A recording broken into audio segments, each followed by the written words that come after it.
Hello, this is Ed Neu with RE. I wanted to reach out to you because I've run into a lot of people I do on a regular basis that have had issues with credit in the past. My goal is to help people with home ownership.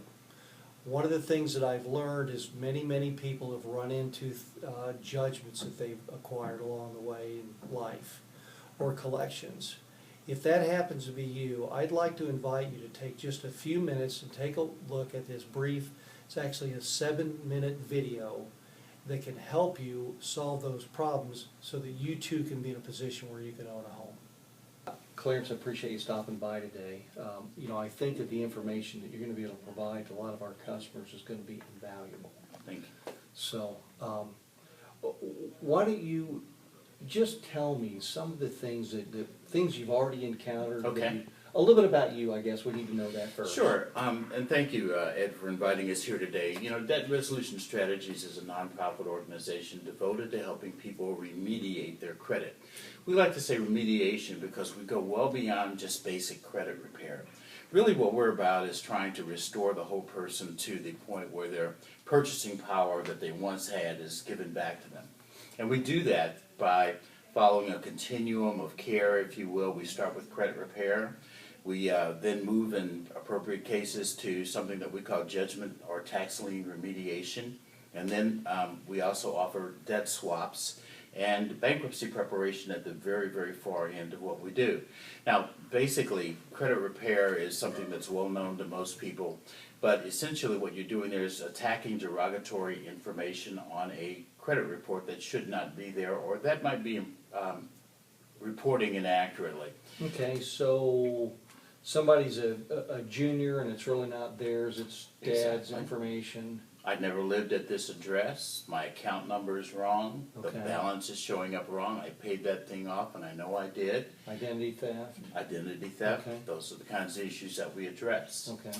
With judgment and tax lien remediation, what we're looking at are liens and judgments that typically have a couple of characteristics. Let's talk about judgments first. First of all, a lot of people never went to court on the lawsuit that resulted in that judgment being there. And if they had gone to court, then they have a defense that they could have offered that might have made a difference. And if we find that those two things exist, we can help those people get rid of those judgments. Okay, all right, so kind of what would happen would be somebody's gets sued, you get this big, scary, intimidating stuff in the mail. That's that right. is, you're being sued from an attorney, and most people probably freeze. They and do. don't know what to do, or they kind of use the ostrich method and hide or run Right. away, right? Yes. Very normal. Yes. Okay. And often the paperwork is simply left on the doorstep, and there's no proof that they ever got it in hand. Okay. So, and there's something you can do about that. Yes, we've got a panel of attorneys that we work with. We help people actually file what's called a pro se petition. Courts are more sympathetic when you go into court by yourself, actually. So the little guy. The little guy. Okay, The so court he feels- does have an advantage. Absolutely. The Okay. court feels obligated to bend over and try to help those folks. Okay. Especially when you say, I'm pursuing the dream of American home ownership. That's a real good reason to try to be interested in what someone wants to do. And we find that courts are very receptive. Okay. Awesome, so there is hope, then. I've got a judgment. Clarence, what about a car repossession? Is that something that you can help someone with? Car dealers in this economy have had a very rough time. They've, along with everything else, Detroit having issues and the economy being sour, a lot of them are simply not in business anymore.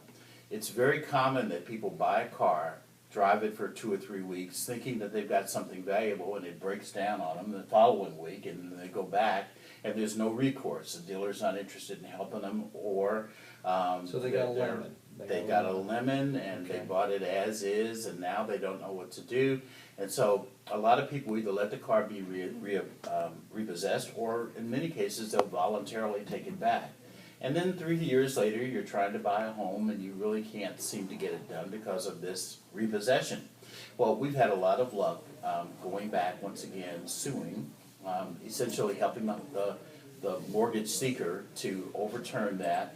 And what often happens is the dealer's out of business, the records have been lost, they've The company has broken up into several different other combinations, and so there's no one around to speak to what happened originally, and courts have been lifting these things and removing those repossessions. Wow, so you've seen cases where, We have, yes. wow, that's awesome. More often That's than awesome.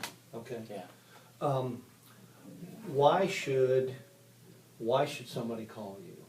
Well, you know, credit is one of those things that we've got to have. It's kind of like one of those issues where you hate to have to, go through the process of getting it, but it's invaluable to you. You've got to have it.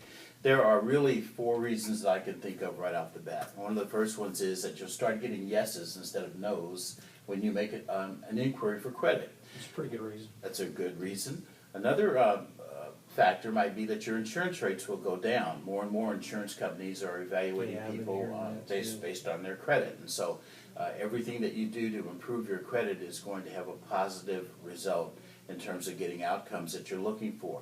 Your prospects for employment will likely go up because if you're applying for a new job, very often these days employers will run a credit check on you. You know, speaking of that, Clarence, I had a tenant of mine, actually, I own some rental properties, and I had a tenant of mine that was in fear of losing her job. She had a government job. Yeah. And she worked over at Fort Benjamin Harrison.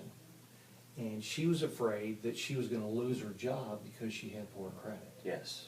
Yes. So And that's real, right? A Those things are- real fact of life Okay. these days. But the best reason I can think of, Ed, is that at the end of the day, you're going to be able to get the house that you're looking for. You're going to be able to Okay. get with, they're going to get with you, and they're going to be able to realize that dream of home ownership. Okay, so families can be families and they can have some place Surely. they can call home. Surely. Kids and grandkids can go back to that same place over and over and over again. That's right. Okay. Clarence, I really appreciate you taking the time today to stop over and My let these pleasure. guys kind of listen in on what you can do. Guys, here's what I'd like to offer. I've kind of taught Clarence, he's agreed to work with some of our clients, but what I would tell you is he wants to know that you're serious. That's right. So, and in order to do that, because there's a limited number of time, there's a lot of people, we get, many of you know this, we get about 150 calls a week from people that are looking to purchase homes. We can't help them all. But those that do follow a plan, Yes, sir. we've got incredible results. So if you're serious, and I mean really serious about owning a home, then we have the right tools to help you do that. What I'd like for you to do is there's a short form right below this video. I'd like for you to fill that out and send it in and tell us why you want to own a home. If you give us the right reasons, guys, we're going to be able to help you. So we look forward to that. Please fill it out, and we'll get in contact with you within 24 hours. Thank you very much.